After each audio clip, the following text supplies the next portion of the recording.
महागठबंधन का घोषणा पत्र आने वाला है, लेकिन इस सबके बीच में कांग्रेस की तरफ से साफ कर दिया गया है कि केंद्रीय नेतृत्व से कोई नेता शामिल नहीं होगा। हमारे साथ अरुण भारती जी मौजूद है। अरुण जी, जानकारी आ रही है कि कांग्रेस के केंद्रीय नेतृत्व का कोई नेता शामिल नहीं होगा घोषणा पत्र का जो जब जारी किया जाएगा तो। देखिए, महागठबंधन जब से सीटों के बंटवारे की बात हुई है लगातार बिखरा हुआ ही नज़र आ रहा है।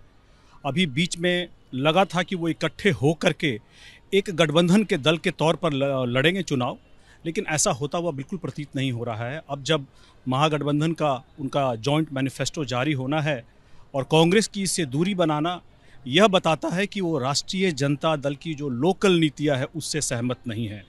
अगर नीतियों के लेवल पे ही अगर यह असहमति है तो पूरे चुनाव में ये एक साथ इकट्ठे सहमत होकर चुनाव कैसे लड़ेंगे, इस बारे में महागठबंधन के नेताओं को सोचना होगा। तो आप ये कह रहे हैं कि जो तेजस्वी ने जितनी सारी घोषणाएं कर दी हैं, उदाहरण के तौर पर रोजगार देने की या ऐसी तमाम घोषणाएं, उससे कांग्रेस का शीर्ष नेतृत्व सहमत ही नहीं है तेजस्वी ने। इससे बिल्कुल लगता है कि कांग्रेस का शीर्ष नेतृत्व जब से मुख्यमंत्री और उप मुख्यमंत्री के संभावित उम्मीदवार बने हैं, राहुल गांधी जी ने उनको बधाई भी नहीं दी है।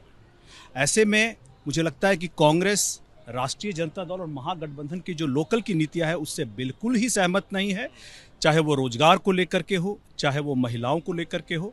और यह मुझे लगता है कि आने वाले समय में इनके बीच के दरार की शुरुआत है। तो मतलब आप कह रहे हैं कि महागठबंधन का जो साझा मैनिफेस्टो बस कहने के लिए है, क्योंकि लोकल लीडरशिप भले ही उसमें शामिल हो, लेकिन कांग्रेस का केंद्रीय नेतृत्व जो है उससे दूरी बना रहा है। हम सभी को पता है कि कांग्रेस में power top to down flow करता है।